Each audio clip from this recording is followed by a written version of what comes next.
Everyone, ಹೇಗಿದ್ದೀರಾ ಎಲ್ಲರೂ? I hope everyone is doing good.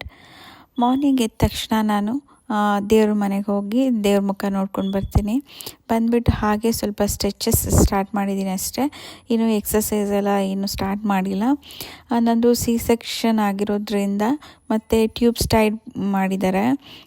Tube ಸ್ಟೈಡ್ ಅಂದರೆ ಗೊತ್ತಿರುತ್ತೆ, ಕೆಲವರಿಗೆ ಗೊತ್ತಿಲ್ಲದೇ ಇರ್ಬೋದು. ಅದು ಮಕ್ಕಳಾಗದೇ ಇರೋ ಥರ ಆಪ್ರೇಷನ್, 2 ಆಪ್ರೇಷನ್ ಆಗಿರೋದ್ರಿಂದ ಸ್ವಲ್ಪ ನನಗೆ 6 ಮಂತ್ಸ್ ತನಕ ನನಗೆ ಸೈಡ್ ಪೇಯ್ನ್ ಎಲ್ಲ ಇತ್ತು, ಅಬ್ಡೊಮಿನಲ್ ಪೇಯ್ನ್ ಎಲ್ಲ. ಸೊ ನಾನು ರೆಸ್ಟ್ ಮಾಡಬೇಕು ಚೆನ್ನಾಗಿ ಅಂತಲೇ ಹೇಳಿದರು ಆ್ಯಕ್ಚುಲಿ. ಸೊ ನಾನು ಇನ್ನೂ ಎಕ್ಸಸೈಸ್ ಏನು ಸ್ಟಾರ್ಟ್ ಮಾಡಿಲ್ಲ. ಇವಾಗ ಸ್ವಲ್ಪ ಸ್ಟ್ರೆಚಸ್ ಎಲ್ಲ ಮಾಡ್ತಾಯಿದ್ದೀನಿ ಅಷ್ಟೇ. ಬೆಳಗ್ಗೆ ಎದ್ದು ಸ್ವಲ್ಪ ಸ್ಟ್ರೆಚ್ ಮಾಡ್ತೀನಿ, ಬಾಡಿ ಟ್ಯಾಪಿಂಗ್ ಮಾಡ್ಕೋತೀನಿ ಅಷ್ಟೇ. ಬಾಡಿ ಟ್ಯಾಪಿಂಗ್ ಮಾಡೋದ್ರಿಂದ ತುಂಬಾ ಹೆಲ್ತ್ ಬೆನಿಫಿಟ್ಸ್ ಇದೆ. ನೆಕ್ಸ್ಟು ಎಕ್ಸಸೈಸು ಡೆಲಿವರಿ ಆದಮೇಲೆ ಟಮ್ಮಿ ಹೇಗೆ ರೆಡ್ಯೂಸ್ ಮಾಡ್ಕೋಬೋದು, ಹೇಗೆ ನಾನು 69 kg ಆಲ್ಮೋಸ್ಟ್ 70 kg ಆಗಿದೆ. 70 kgಯಿಂದ ಇವಾಗ ಒಂದು 58 ಇದ್ದೀನಿ ಅನಿಸುತ್ತೆ. ಹೇಗೆ ನನ್ನ ವೆಯ್ಟ್ನ ನಾನು ರೆಡ್ಯೂಸ್ ಮಾಡಿಕೊಂಡೆ, ಎಲ್ಲ ಟಿಪ್ಸ್ನ ನಿಮ್ಮ ಜೊತೆ ಶೇರ್ ಮಾಡ್ತೀನಿ, ಎಲ್ಲ ಎಕ್ಸಸೈಸ್ನ ನಿಮ್ಮ ಜೊತೆ ಶೇರ್ ಮಾಡ್ತೀನಿ, ಎಲ್ಲ ಹೆಲ್ದಿ ರೆಸಿಪೀಸ್, ಹೆಲ್ದಿ ಟಿಪ್ಸ್ನ ನಿಮ್ಮ ಜೊತೆ ಶೇರ್ ಮಾಡ್ಕೋತೀನಿ.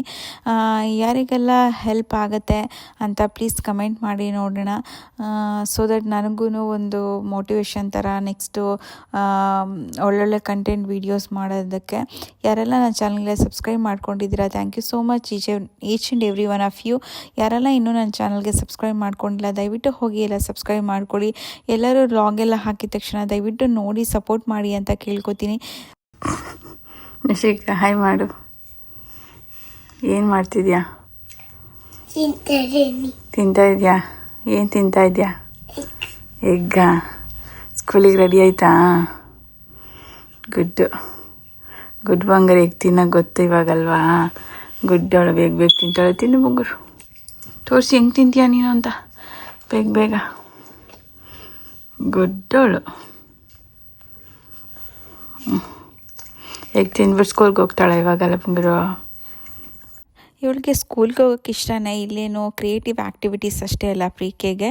ಸೊ ಅವಳಿಗೇನು ಇಷ್ಟನೇ ಸ್ಕೂಲಿಗೆ ಹೋಗೋಕ್ಕೆ, ಫ್ರೆಂಡ್ಸ್ ಎಲ್ಲ ಸಿಗ್ತಾರೆ ಆಟ ಆಡೋಕ್ಕೆ ಅಂತ. ಬಟ್ ಬೆಳಗ್ಗೆ ಎದ್ದೇಳೋಕ್ಕೆ ಸ್ವಲ್ಪ ಸತಾಯಿಸ್ತಾಳೆ. ನಮಗೂ ಸ್ವಲ್ಪ 6 o'clock ಎಬ್ಬಿಸ್ಬೇಕು, ಸ್ವಲ್ಪ ಕಷ್ಟ ಆಗುತ್ತೆ. ತಿನ್ಸೋಕ್ಕಂತೂ ಸತಾಯಿಸ್ಬಿಡ್ತಾಳೆ. ನನಗೆ 1 hour ಸುಸ್ತು ಮಾಡಿಸ್ಬಿಡ್ತಾಳೆ ಬೆಳಗ್ಗೆ ಎದ್ದ ತಕ್ಷಣ.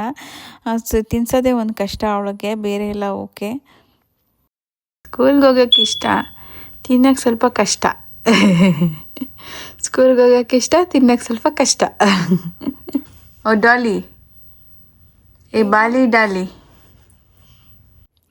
ಪಾಪನೂ ಅಷ್ಟೇ ನೋಡಿ, ನಾವು ಎದ್ದ ತಕ್ಷಣ ಎದ್ಬಿಡ್ತಾಳೆ. ಎದ್ಬಿಟ್ಟು ಏನೋ ಪುಣ್ಯ ಸುಮ್ಮನೆ ಇರ್ತಾಳೆ. ಅಕ್ಕ ಹೋಗೋ ತನಕ ಅವಳ ಜೊತೆ ಸ್ವಲ್ಪ ಆಟ ಆಡ್ತಾಳೆ.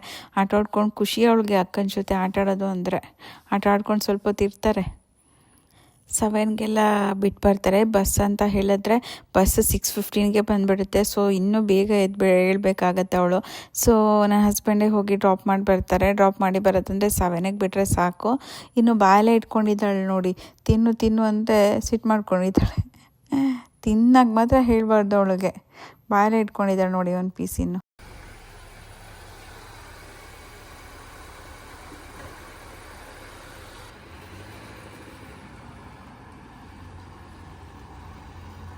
ಇಲ್ಲ ಪಪ್ಪರಿ ಸ್ಕೂಲ್ ಪಪ್ಪರಿ ಇಲ್ಲ. ನೋಶುನ ಸ್ಕೂಲಿಗೆ ಕಳ್ಸಾದ್ಮೇಲೆ ಬಂದು ನಾನು ನೀರು ಬಿಸಿ ಮಾಡಿಕೊಂಡು ಹಾಟ್ ವಾಟರ್ ಕುಡಿತೀನಿ. ಬೇರೆ ವಾಟರ್ ಕುಡಿತೀನಿ, ಜೀರಾ ವಾಟರ್, ಮೆಂತ್ಯ ವಾಟರ್ ಆ ಥರ. ಇವತ್ತು ಹಾಟ್ ವಾಟರ್ ಮಾತ್ರ ಕುಡಿತಾ ಇದ್ದೀನಿ. ಈ ಥರ ನಾನು ಕೆಳಗಡೆ ಮಲಾಸನದಲ್ಲಿ ಕೂತ್ಕೊಂಡು ಕುಡಿತೀನಿ. ಈ ಥರ ಕೂತು ಕುಡಿಯೋದ್ರಿಂದ ತುಂಬಾ ಹೆಲ್ತ್ ಬೆನಿಫಿಟ್ಸ್ ಇದೆ. ಡೈಜೆಷನ್ಗಂತೂ ತುಂಬಾ ಒಳ್ಳೆಯದು. ಈ ಥರ ಕೂತ್ಕೊಂಡು ನೀರು ಕುಡಿಯೋದನ್ನ ರೂಢಿ ಮಾಡ್ಕೊಳ್ಳಿ. ಈ ಥರ ಕೂತು ಕುಡಿಯೋದ್ರಿಂದ ಏನೆಲ್ಲ ಹೆಲ್ತ್ ಬೆನಿಫಿಟ್ಸ್ ಇದೆ ಅನ್ನೋದನ್ನ ನಾನು ನೆಕ್ಸ್ಟ್ ಒಂದು ವಿಡಿಯೋ ಮಾಡಿ ಶೇರ್ ಮಾಡ್ತೀನಿ ನಿಮ್ಮ ಜೊತೆ. ಅದಾದಮೇಲೆ ಪಾಪುನ ಮಲಗಿಸ್ತೀನಿ, ಅವಳನ್ನ ಫೀಡ್ ಮಾಡಿ. ಈ ವೀಕಂತೂ ಅವಳು ಮಲಗೇ ಇಲ್ಲ, ನೋಸ್ ಬ್ಲಾಕ್ ಆಗಿದೆ, ಸ್ವಲ್ಪ ರನ್ನಿ ನೋಸ್ ಇರೋದ್ರಿಂದ ಮಲ್ಗೋಕ್ಕಾಗಿಲ್ಲ ಅವಳಿಗೆ, ಮಲಗಿಲ್ಲ. ಮತ್ತು ಕರ್ಕೊಬಂದ್ಬಿಟ್ಟು ಸ್ವಿಂಗಲ್ಲಿ ಮಲಗಿಸಿದ್ದೀನಿ, ನಿದ್ದೆ ಮಾಡಿಲ್ಲ ಇನ್ನೂ ಅವಳು. ಸೊ ನನ್ನ ಹಸ್ಬೆಂಡ್ ಬಿಟ್ಟು ಬಂದಾದಮೇಲೆ ಅವ್ರಿಗೆ ಬ್ರೇಕ್ಫಾಸ್ಟ್ ರೆಡಿ ಮಾಡಬೇಕು. ಇವತ್ತು ಬ್ಯಾಟರ್ ನೈಟೇ ರೆಡಿ ಮಾಡಿ ಇಟ್ಟಿರ್ತೀನಿ. ಬೆಳಗ್ಗೆ ಎದ್ದ ತಕ್ಷಣ ಎಲ್ಲನೂ ಮಾಡ್ಕೊಳಕ್ಕೆ ಕಷ್ಟ ಆಗುತ್ತೆ, ಮಕ್ಕಳನ್ನ ಇಬ್ಬರನ್ನ ನೋಡಿಕೊಂಡು. ಸೊ ನಾನಿವತ್ತು ಹೆಸರು ಕಾಳ್ದು ದೋಸೆ ಮಾಡಿದ್ದೀನಿ. ಅದನ್ನು ಬ್ಯಾಟರ್ನ ನಾನು ಬಂದುಬಿಟ್ಟು ನೈಟೇ ರೆಡಿ ಮಾಡಿ ಇಟ್ಕೋತೀನಿ. ನೈಟ್ ರೆಡಿ ಮಾಡಿ ಫ್ರಿಜ್ಜಲ್ಲಿ ಇಟ್ಬಿಡ್ತೀನಿ. ನಾನು ಅದನ್ನು ಫರ್ಮೆಂಟೇಷನ್ಗೇನೂ ಇಡೋದಿಲ್ಲ, ಹಾಗೇ ರೆಡಿ ಮಾಡಿ ಇಟ್ಬಿಡ್ತೀನಿ. ಸೊ ಹೆಸ್ರುಕಾಳು ದೋಸೆ 2 ಎಗ್ ಬಾಯ್ಲ್ ಮಾಡಿ ಇಟ್ಟಿದ್ದೆ. ಆಸ್ಪರಾಗಸ್ ಪಲ್ಯ ಮತ್ತು ಬ್ರೋಕಲಿ ಪಲ್ಯ ಮಾಡಿದ್ದೆ. 2 ಪಲ್ಯನೂ ನಾನು ನೈಟೇ ಮಾಡಿ ಇಟ್ಟಿದ್ದೆ. ಬೆಳಗ್ಗೆ 2 ಪಲ್ಯ ಎಲ್ಲ ಮಾಡ್ಕೊಳಕ್ಕಾಗಲ್ಲ. ಸೊ ನನ್ನ ಹಸ್ಬೆಂಡ್ ಸ್ವಲ್ಪ ಎಕ್ಸಸೈಸ್ ಸ್ಟಾರ್ಟ್ ಮಾಡಿದ್ದಾರೆ, ಸೊ ಬಾಯ್ಲ್ಡ್ ಎಗ್ ಮಾಡಿಟ್ಟಿದ್ದೀನಿ ಅವ್ರಿಗೆ.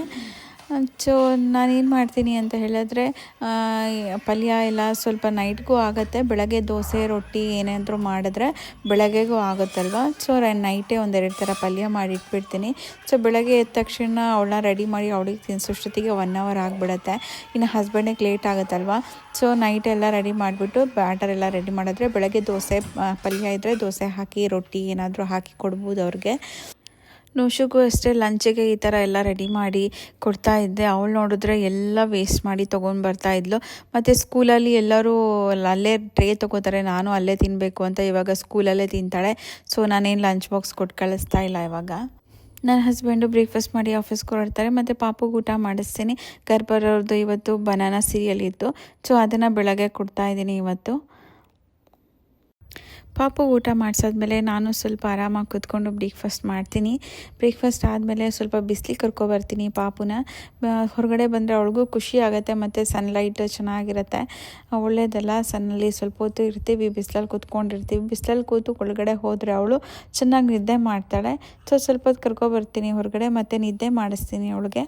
ಮಧ್ಯಾಹ್ನ ನೋಡಿ ಅವಳಿಗೆ ಅಂತ ಬೀನ್ಸು ಕ್ಯಾರೆಟ್ ಇವತ್ತು ರೆಡಿ ಮಾಡಿಟ್ಟಿದ್ದೀನಿ. ಬಾಯ್ಲ್ಡ್ ಎಗ್ ನನಗೊಂದು ನೋಶುಗೊಂದು ಸ್ಕೂಲಿಂದ ಬಂದಮೇಲೆ ಅಂತ ರೆಡಿ ಮಾಡಿಟ್ಟಿದ್ದೀನಿ. ಇಲ್ಲಿ ನೋಡಿ ಪಾಪು ಕೂರ ಟ್ರೈ ಮಾಡ್ತಿದ್ದಾಳೆ ಇವಾಗ. ಪಾಪ 2 ಕೈನೂ ಹೋಲ್ಡ್ ಮಾಡಿ ಇಟ್ಕೊಂಡು ಕೂತ್ಕೋತಾಳೆ, ಹಾಗೆ ಕೂರಕ್ಕೆ ಬ್ಯಾಲೆನ್ಸ್ ಸಿಗ್ತಾ ಇಲ್ಲ ಇನ್ನೂ ಅವಳಿಗೆ. ಅಂಬೆಗಾಲಲ್ಲೂ ಹೋಗೋಕ್ಕೆ ಸ್ಟಾರ್ಟ್ ಮಾಡಿದ್ದಾಳೆ. ಎಲ್ಲ ಕಡೆ ಕಿಚನ್ ಹತ್ರನೇ ಬರ್ತಾಳೆ. ಎಲ್ಲ ಕಡೆ ನಾನೇನಾದರೂ ಟ್ರೈಪಾಡ್ ಹೋಲ್ಡರ್ ಇಟ್ಟಿದ್ರೆ, ಸ್ಟ್ಯಾಂಡ್ ಇಟ್ಟಿದ್ರೆ ಅದನ್ನು ಬಂದು ಎಳಿತಾ ಇದ್ದಾಳೆ. ನನಗೆ ಗೊತ್ತಿಲ್ಲ ಯಾವ ಥರ ಇನ್ನು ಲಾಗ್ ಮಾಡೋಕ್ಕೆ ಬಿಡ್ತಾಳೋ ಇಲ್ವೋ ಅಂತ. ನೋಡೋಣ ಹೇಗೋಗುತ್ತೆ ಅಂತ ಎಲ್ಲರೂ ಸಪೋರ್ಟ್ ಮಾಡಿ. ಅದಾದಮೇಲೆ ನೋಶು ಸ್ಕೂಲಿಂದ ಬರ್ತಾಳೆ. 3:20ಗೆಲ್ಲ ಅವ್ರ ಬಸ್ ಬರುತ್ತೆ. ಮನೆ ಹಿಂದೆನೇ ಬಸ್ ನಿಲ್ಲುತ್ತೆ, ಅಲ್ಲೇ ಸ್ಟಾಪ್ ಅವ್ರದ್ದು. ಸೊ ಅಲ್ಲಿ ಹೋಗಬೇಕಷ್ಟೆ, ಅಲ್ಲಿಂದ ಕರ್ಕೊಂಬರಬೇಕು. ಇವಳು ನೋಡಿ ಯಾವಾಗಲೂ ಬಿಟ್ಬಿಟ್ಟು ಓಡ್ತಾ ಇರ್ತಾಳೆ. ಬಂದ ತಕ್ಷಣ ಅವಳ ಕೆಲಸ ಏನಂದರೆ ಫಸ್ಟು ಶೂ ಬಿಚ್ಚಿಬಿಟ್ಟು ಸಾಕ್ಸ್ನ ತೊಗೊಂಡೋಗಿ ವಾಶ್ಗೆ ಹಾಕಬೇಕು. ಡೈಲಿ ಅದನ್ನ ಮಾಡಲೇಬೇಕು ಅವಳು. ಸೊ ಅದೊಂದು ಮಾಡ್ತಾಳೆ ಬಂದ ತಕ್ಷಣ. What did you eat today? Chips for lunch? Only chips. Only chips? Only chips with tomato, spicy, lemon. I dipped it in rice.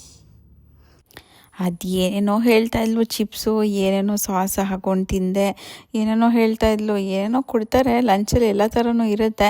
But ಇವ್ರು ತಿನ್ನಬೇಕಷ್ಟೇ. ಎಲ್ಲರೂ ಟ್ರೇ ತೊಗೋತಾರೆ, ಎಲ್ಲರೂ ಅಲ್ಲೇ ಸ್ಕೂಲಲ್ಲೇ ಲಂಚ್ ಮಾಡ್ತಾರೆ, ಯಾರೂ ಲಂಚ್ ಬಾಕ್ಸ್ ತರಲ್ಲ ಅಂತ ಹೇಳ್ಬಿಟ್ಟು ನನ್ನ ಹತ್ರ ಲಂಚ್ ಬಾಕ್ಸ್ ಬೇಡ ಅಂತ ಇವಾಗ ಅಲ್ಲೇ ತಿನ್ನೋಕ್ಕೆ ಸ್ಟಾರ್ಟ್ ಮಾಡಿಬಿಟ್ಟು.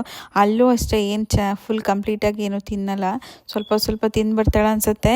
ಹೋಗಲಿ ಏನು ತಿಂತಾಳೋ ತಿನ್ನಲಿ ಅಂತ ಹೇಳ್ಬಿಟ್ಟು ಮನೆಗೆ ಬಂದ ತಕ್ಷಣ ನಾನಂತೂ ಡಿಫ್ರೆಂಟಾಗಿ ಏನಾದರೂ ಒಂದು ಮಾಡಿಕೊಡ್ತಾ ಇರ್ತೀನಿ. ಅಲ್ಲೇನಾದರೂ ತಿನ್ಕೊಳ್ಳಿ, ಇಲ್ಲಿ ಬಂದಾದರೂ ಅಟ್ಲೀಸ್ಟು ತಿನ್ಸೋಣ ಅಂತ ಹೇಳಿಬಿಟ್ಟು. ಇವತ್ತು ಅವಕಾಡೋ ಮತ್ತು ಕ್ಯಾರೆಟ್ ಹಾಕ್ಕೊಟ್ಟಿದ್ದೆ. ಮತ್ತು ಇದು ನೋಡಿ ಪುರಿ ಮಾಡಿಟ್ಟಿದ್ದೆ, ಒಗ್ಗರಣೆ ಪುರಿ ಒಳಗೆ ಇಷ್ಟ. ಮಮ್ಮ ವೀಡಿಯೋ ಮಾಡು ಅಂತ ನನಗಿಂತ ಜಾಸ್ತಿ ಅವಳಿಗೆ ಆಗಿಬಿಟ್ಟಿದೆ ಇವಾಗ. ಸೊ ಬಿಗ್ ಬಾಸ್ ಹಾಕಿದ್ದೆ, ಅವಳಿಗೂ ಊಟ ಕೊಟ್ಟು ಪಾಪಗೂ ಊಟ ಮಾಡಿಸಿ ನಾನು ಊಟ ಮಾಡ್ತಾ ಇರಬೇಕಾದ್ರೆ ಸ್ವಲ್ಪ ಆ ಟೈಮಲ್ಲಿ ಬಿಗ್ ಬಾಸ್ ಹಾಕೋತೀನಿ. ಅವಳು ನೋಡಿ ಹೇಗೆ ಬಿಗ್ ಬಾಸ್ ನೋಡ್ತಾ ಇದ್ದಾಳೆ ಅಂತ. ಬಿಗ್ ಬಾಸ್ ಅಂತ ಹೇಳಿದ್ರೆ ಸಾಕು ಹಾರ್ಟ್ ಮಾಡೋಕ್ಕೆ ಸ್ಟಾರ್ಟ್ ಮಾಡಿಬಿಡ್ತಾಳೆ. ಸುದೀಪ್ ಸರ್ ಅಂದರೆ ತುಂಬಾ ಇಷ್ಟ, ನನಗೂ ತುಂಬ ಇಷ್ಟ ಸುದೀಪ್ ಸರ್ ಅಂದರೆ. ನನ್ನಿಂದನೇ ಇನ್ಫ್ಲುಯೆನ್ಸ್ ಆಗಿರ್ಬೋದು ಅವಳಿಗೆ. ನಾವು ಎಲ್ಲರೂ ನಮ್ಮ ಮನೇಲಿ Bigg Boss fan. Bigg Boss ನೋಡ್ತಾನೆ ಇರ್ತೀವಿ, ಯಾವುದೂ ಮಿಸ್ ಮಾಡಲ್ಲ. ಸೊ ಅವಳಿಗೂ ಅದೇ ಆಗಿದೆ. ಎಲ್ಲರ ಹೆಸರು ಗೊತ್ತು, ಈ ಸೀಸನಲ್ಲೂ ಎಲ್ಲರ ಹೆಸರು ಹೇಳ್ತಾಳೆ ಅವಳು. ನಾವು ನೋಡ್ತಾ ಇರ್ತೀವಲ್ಲ, ನನಗೂ ಕಿಚ ಅಂದರೆ ತುಂಬಾ ಇಷ್ಟ. ಸೊ ನನ್ನಿಂದ ನನ್ನ ಮಗಳಿಗೂ ಇನ್ಫ್ಲುಯೆನ್ಸ್ ಆಗಿದೆ. ನೀವು ನೋಡಿರ್ಬೋದು, ಒಂದು ಅವಳದೇ ಕಿಚ ಸರ್ ಲವ್ ಯು ಸರ್ ಅಂತ ಹೇಳಿರೋದು ಒಂದು ವಿಡಿಯೋ ಮಾಡಿ ಹಾಕಿದ್ದೀನಿ. ಯಾರೆಲ್ಲ ನೋಡಿಲ್ಲ ನೋಡಿ ಹೋಗಿ ಸಪೋರ್ಟ್ ಮಾಡಿ. ಸ್ವಲ್ಪ ಪೂಸಿ ಮಾಡಿ ಹೇಳ್ತಾ ಇರಬೇಕು, ತಿನ್ನು ಬಂಗಾರು, ತಿನ್ನು ಮುದ್ದು, ನೀನು ತಿಂತೀಯ ಬಂಗಾರ, ನೀನು ಗುಡ್ಡು, ನೀನು ತಿಂತೀಯ ನೀನು ಅಂತೆಲ್ಲ ಹೇಳಿ ತಿನ್ನಿಸ್ಬೇಕು. ಏನೋ ಹೊಟ್ಟೆಗೆ ಹೋಗಲಿ ಅಂತ ಸಮಾಧಾನದಲ್ಲಿ ಪೇಷನ್ಸ್ ಆಗಿ ತಿನ್ನಿಸ್ತೀನಿ. ಊಟ ಆದಮೇಲೆ ಪಾಪು ಸ್ವಲ್ಪ ಮಲ್ಕೋತಾಳೆ. ಇದು ನೋಡಿ ಹಣ್ಣಾಗಿರುತ್ತಲ್ಲ, ತುಂಬ ರೈಪ್ ಆಗಿರುತ್ತಲ್ಲ ಬನಾನ, ಅದರಿಂದ ಕೇಕ್ ಮಾಡಿ ಇಟ್ಟಿರ್ತೀನಿ, ಮಧ್ಯ ಮಧ್ಯ ಕೊಡ್ತಾ ಇರ್ತೀನಿ. ಸೊ ಅದಾದಮೇಲೆ ಸ್ವಲ್ಪ ಹೊತ್ತು ಆದಮೇಲೆ ಸಂಜೆ ಹೊರಗಡೆ ಬಿಡ್ತೀನಿ. ಸ್ವಲ್ಪ ಹೊರಗಡೆ ಇರ್ತೀವಿ, ಆಟ ಆಡ್ತಾಳೆ. ಸ್ವಲ್ಪ ಮಣ್ಣಲ್ಲಿ ಆಟ ಆಡೋಕ್ಕಂತೂ ಭಾರಿ ಇಷ್ಟ ಅವಳಿಗೆ. ಸೊ ಸ್ವಲ್ಪ ಹೊತ್ತು ಆಟ ಆಡ್ತೀವಿ, ನಾವು ಸ್ವಲ್ಪ ಹಾಗೆ ವಾಕ್ ಮಾಡ್ತೀವಿ. ಅಲ್ಲೇ ಅವಳು ಆಟ ಆಡ್ತಾ ಇರ್ತಾಳೆ. ಸ್ಕೂಲಲ್ಲಿ ಅಷ್ಟೊತ್ತು ಆಟ ಆಡ್ಕೊ ಬಂದಳು, ಮನೇಲೂ ಆಟ ಆಡಬೇಕು. ಸೊ ಹೋಗಲಿ ಅಂತ ಬಿಡ್ತೀನಿ ಸ್ವಲ್ಪ ಹೊತ್ತು. ಅಷ್ಟೊತ್ತಿಗೆ ಬೆಳಗ್ಗೆ 6ಇಂದ ನೈಟ್ 10 ತನಕ ಫುಲ್ ಬ್ಯುಸಿ ಆಗಿಬಿಡತ್ತೆ. ಇನ್ನೇನು 6:30 7 ಆಗಿಬಿಡತ್ತೆ. ಸಂಜೆ ಇನ್ನು ಮಾರ್ನಿಂಗಿಗೆಲ್ಲ ರೆಡಿ ಮಾಡ್ಕೋಬೇಕು. ಸೊ ಕರಿ ಮಾಡಬೇಕು, ಪಲ್ಯಗಳೇನೇನಾದರೂ ಇದ್ದರೆ ಮಾಡ್ಕೋತೀನಿ. ಇದು ಆ್ಯಕ್ಚುಲಿ ಬಂದ್ಬಿಟ್ಟು ಯೆಸ್ಟರ್ಡೇ ಈವ್ನಿಂಗ್ ಮಾಡಿರೋದು ಇದು. ಸೊ ಅದನ್ನು ಇಲ್ಲೇ ಆ್ಯಡ್ ಮಾಡಿದ್ದೀನಿ. ಸೊ ಈವ್ನಿಂಗ್ ರೂಟೀನ್ ನಂದು ಈ ಥರನೇ ಇರುತ್ತೆ. ಬೆಳಗ್ಗೆಗೆ ಏನೇನು ಬೇಕು ಎಲ್ಲನೂ ರೆಡಿ ಮಾಡ್ಕೋತೀನಿ ಈವ್ನಿಂಗ್ಗೆ. ಬೆಳಗ್ಗೆ ಎದ್ದ ತಕ್ಷಣ ಪಾಪುನ ರೆಡಿ ಮಾಡಿ ಅವಳಿಗೆ ತಿನ್ನಿಸೋದು ಅದೇ ಆಗಿಬಿಡತ್ತಲ್ವ. ಸೊ ಎಲ್ಲನೂ ಮಾಡ್ಕೊಳ್ಳೋಕೆ ಇಬ್ಬರು ಮಕ್ಕಳು ಇಟ್ಕೊಂಡು ಬೆಳಗ್ಗೆ ಎಲ್ಲನೂ ಮಾಡಬೇಕು ಅಂದರೆ ಕಷ್ಟ ಆಗುತ್ತೆ. ಸೊ ನಾನೇನು ಮಾಡ್ತೀನಿ ಅಂದರೆ ಒಂದು ಕರಿ ರೆಡಿ ಮಾಡ್ಕೋತೀನಿ, 2 ಥರ ಪಲ್ಯ ಎಲ್ಲ ರೆಡಿ ಮಾಡಿ ಸಂಜೆನೇ ಎಲ್ಲ ಥರ ರೆಡಿ ಮಾಡಿ ಇಟ್ಕೋತೀನಿ ನಾನು. ಅದೇನೋ ಆನಿಯನ್ ಕಟ್ ಮಾಡಬೇಕಾದ್ರೆ ಕಣ್ಣಲ್ಲಿ ನೀರು ಬರ್ತಾನೆ ಇರುತ್ತೆ. ಎಲ್ಲೋ ಸಮ್ಟೈಮ್ಸ್ ಬರೋಲ್ಲ ಅಷ್ಟೇ, ಬಿಟ್ಟರೆ ಎಲ್ಲ ಟೈಮಲ್ಲೂ ಕಣ್ಣಲ್ಲಿ ನೀರು ಬರುತ್ತೆ. ಇವತ್ತು ದಾಲ್ ಕರಿ ಮಾಡೋಕ್ಕೆ ಅಂತ ರೆಡಿ ಮಾಡ್ಕೋತಾ ಇದ್ದೀನಿ. ಕೆಲವರೆಲ್ಲ ಅನ್ಕೋತಾರೆ ಏನೋ US-ಅಲ್ಲಿದ್ದಾರೆ, ಅವ್ರ ಲೈಫ್ ಏನು ಬಿಂದಾಸ್ ಬಿಡುಗರು ಅನ್ನೋ ಥರ ಮಾತಾಡ್ಕೊಳ್ಳೋರು ಕೇಳಿದ್ದೀನಿ. ಸೊ US-ಅಲ್ಲಿ ಇದ್ದ ತಕ್ಷಣ ಯಾರೂ ಇಲ್ಲಿ ನಮಗೆ ಇಂಡಿಯಾದಲ್ಲಾದರೂ ಮನೆ ಕೆಲಸದವ್ರು ಅಂತನಾದರೂ ಸಿಗ್ತಾರೆ, ಇಲ್ಲಿ ಯಾರೂ ಸಿಗಲ್ಲ. ನಮ್ಮ ಕೆಲಸನ ನಾವೇ ಮಾಡ್ಕೋಬೇಕು. ಎಷ್ಟು ಕಷ್ಟ ಆದರೂ ಅಷ್ಟೇ. ಹೋಗಿ ಇವತ್ತು ಆಗಲ್ಲ ನನಗೆ, ಏನೋ ಜ್ವರ ಬಂದಿದೆ ಅಂತ ಹೇಳ್ಬಿಟ್ಟು ಸಾಂಬಾರು ತರ್ತೀನಿ ನೀನು ರೈಸ್ ಮಾಡಿಡು ಅಂತ ಹೇಳೋಕ್ಕೂ ಆಗಲ್ಲ ಇಲ್ಲಿ. ಎಷ್ಟೇ ಕಷ್ಟ ಬಂದರೂ ಎಷ್ಟೇ ಹುಷಾರಿಲ್ಲ ಅಂದ್ರೂ ಎಲ್ಲ ಅಡುಗೆಗಳನ್ನ ನಾವೇ ಮಾಡ್ಕೋಬೇಕು ಇಲ್ಲಿ. ಸೊ ಅದೊಂದು ಸ್ವಲ್ಪ ಕಷ್ಟ ಆಗುತ್ತೆ. ಒಬ್ಬೊಬ್ಬರೇ ಎಲ್ಲ ಮ್ಯಾನೇಜ್ ಮಾಡಬೇಕು ಅಂದಾಗ. ಆರಾಮಾಗಿದ್ದಾಗ ಓಕೆ, ಹೆಲ್ತ್ ಇಶ್ಯೂಸ್ ಎಲ್ಲ ಬಂದಾಗ ಯಾರಾದರೂ ಒಬ್ಬರು ಇರಬೇಕಪ್ಪ ಜೊತೆಗೆ ಅಂತ ಅನಿಸುತ್ತೆ. ಸೊ ಇದು ಬ್ರೋಕಲಿ ತುಂಬಾ ಒಳ್ಳೆಯದು. ಬ್ರೋಕಲಿ ಮಕ್ಕಳಿಗೆಲ್ಲ ತುಂಬಾ ಒಳ್ಳೆಯದು, ಎಲ್ಲರಿಗೂ ಒಳ್ಳೆಯದು. ಇನ್ನೊಂದು ಪಲ್ಯ ಮಾಡ್ತಾ ಇರೋದು ಬಂದುಬಿಟ್ಟು ಆವಾಗಲೇ ತೋರಿಸ್ತಾ ಇಲ್ಲ, ಸ್ಟೆಮ್ ಥರ ಇದೆಯಲ್ಲ, ಇವಾಗ ಕಟ್ ಮಾಡ್ತಾ ಇದ್ದೀನಲ್ಲ, ಅದನ್ನು ಆಸ್ಪರಾಗಸ್ ಅಂತ ಹೇಳ್ತಾರೆ. ಇಲ್ಲಿ ಲೋಕಲ್ ಸ್ಟೋರಲ್ಲಿ ಸಿಗುತ್ತೆ. ಇಲ್ಲಿ ಎಲ್ಲ ಸಲಾಡ್ಗೆಲ್ಲ ಯೂಸ್ ಮಾಡ್ಕೋತಾರೆ. ನಾನು ಹೀಗೆ ಒಂದು ಸಲ ತಂದುಬಿಟ್ಟು ಅದನ್ನ ಟ್ರೈ ಮಾಡಿದ್ದು, ನೋಡೋಣ ನಮ್ಮ ಇಂಡಿಯನ್ ಸ್ಟೈಲಲ್ಲಿ ಮಾಡೋಣ, ಪಲ್ಯ ಥರ ಮಾಡೋಣ ಅಂತ. ಸೊ ಅದನ್ನು ತಂದಾಗ ಹಸಿ ಮಾತ್ರ ತುಂಬಾ ಒಂಥರ ಸ್ಮೆಲ್ ಇದೆ. ಅದು ಆ ಸ್ಮೆಲ್ಲಿಗೆ ಹೆಂಗೆ ಮಾಡೋದಪ್ಪ ಅನಿಸ್ಬಿಟ್ಟಿತ್ತು. ಬಟ್ ಪಲ್ಯ ಮಾಡಿದ್ಮೇಲೆ ಮಾಮೂಲಿ ಆನಿಯನ್, ಟೊಮೆಟೊ, ಉಪ್ಪು, ಖಾರ, ಹುಳಿ ಹಾಕಿ ಪಲ್ಯ ಮಾಡಿಬಿಟ್ರೆ ಅಂತೂ ತುಂಬಾ ಟೇಸ್ಟಿಯಾಗಿರುತ್ತೆ. ಪಲ್ಯ ಮಾಡಿದ್ಮೇಲೆ ಅದ್ರದ್ದು ಸ್ಮೆಲ್ ಇರಲ್ಲ, ಚೆನ್ನಾಗಿ ಬಂತು. ಸೊ ಅದ್ರ ಮೇಲಿಂದ ನಾನು ಅದರಲ್ಲಿ ತುಂಬ ಹೆಲ್ತ್ ಬೆನಿಫಿಟ್ಸ್ ಕೂಡ ಇದೆ. ಸೊ ಅದರಿಂದ ನಾನು ಅದನ್ನು ತೊಗೊಬರೋಕ್ಕೆ ಸ್ಟಾರ್ಟ್ ಮಾಡಿದೆ. ಇಲ್ಲಿ ಲೋಕಲ್ ಸ್ಟೋರಲ್ಲಿ ಸಿಗೋ ಥರ ಇಲ್ಲಿ ಅವ್ರದ್ದು ವೆಜ್ಜಸ್ ಎಲ್ಲ ತಂದು ಎಲ್ಲನೂ ಟ್ರೈ ಮಾಡ್ತಾಯಿದ್ದೀನಿ. ಇದೇ ಥರ ಇಂಡಿಯನ್ ಥರ ಡಿಶಸ್ ಟ್ರೈ ಮಾಡ್ತೀನಿ, ತುಂಬಾ ಚೆನ್ನಾಗಿ ಟೇಸ್ಟಿಯಾಗಿ ಬರ್ತಾಯಿದೆ. ಸೊ ಇದು ಬ್ರೋಕಲಿ ಈ ಥರ ಮಾಡ್ತೀನಿ ಪಲ್ಯನ. ಮಾಮೂಲಿ ಆನಿಯನ್ ಹಾಕಿ ಮಾಡಿದ್ದೀನಿ ಈ ಸಲ, ಟೊಮೆಟೊ ಹಾಕಿದ್ರೂ ಚೆನ್ನಾಗಿರುತ್ತೆ. ಇದು ಆನಿಯನ್ ಟೊಮೆಟೊ ಹಾಕಿ ಮಾಮೂಲಿ ಉಪ್ಪು ಖಾರ ಹುಳಿ ಹಾಕಿ ಮಾಡೋದು ಆಸ್ಪರಾಗಸ್ ಪಲ್ಯ. ವಾವ್, ಯಮ್ಮಿ ಆಗಿದೆ, ನೋಡೋಕ್ಕೆ ತುಂಬ ಚೆನ್ನಾಗಿದೆ. ಮತ್ತು ದಾಲ್ ಕರಿ ಮಾಡಿದ್ದೀನಿ. ನಂದು ಅಡುಗೆ ಎಲ್ಲ ಆದಮೇಲೆ ಪಾಪುಗೆ ಆಯಿಲ್ ಹಚ್ತೀನಿ. ನಾನು ಸಂಜೆನೇ ಹಚ್ಚೋದು ಆಯಿಲೆಲ್ಲ. ಸಮ್ಮರ್ ಇರೋದ್ರಿಂದ ಇಲ್ಲೇನು 8 ಗಂಟೆ ತನಕ ಬಿಸಿಲೇ ಇರುತ್ತೆ. ಸೊ ಏನು ಪ್ರಾಬ್ಲಮ್ ಇಲ್ಲ. ಸಂಜೆನೇ ಚೆಂದ ಆಯಿಲ್ ಹಚ್ಚಿ ಸ್ನಾನ ಮಾಡಿಸಿ ಮಲಗಿಸ್ಬಿಟ್ರೆ ಊಟ ಮಾಡಿ ಚೆಂದ ನಿದ್ದೆ ಮಾಡ್ತಾಳೆ ಅಂತ ಮೊದಲಿಂದನೂ ನಾವು ಈವ್ನಿಂಗೇ ಅವಳಿಗೆ ಮಾಡಿಸಿ ಅಭ್ಯಾಸ ಇರೋದ್ರಿಂದ ಸೊ ನಾವು ಈವ್ನಿಂಗೇ ಮಾಡಿಸೋದು. ಒಂದು 1/2 hour ಬಿಟ್ಬಿಟ್ಟು ಪಾಪುನ ಸ್ನಾನ ಬಂದುಬಿಟ್ಟು ಅವಳಿಗೆ ಊಟ ಕೊಟ್ಟು ನೋಶುಗೆ ಊಟ ಕೊಟ್ಟು ನಾನು ಊಟ ಮಾಡೋಷ್ಟೊತ್ತಿಗೆ ನೈಟ್ 10 o'clock ಆಗಿಬಿಡತ್ತೆ.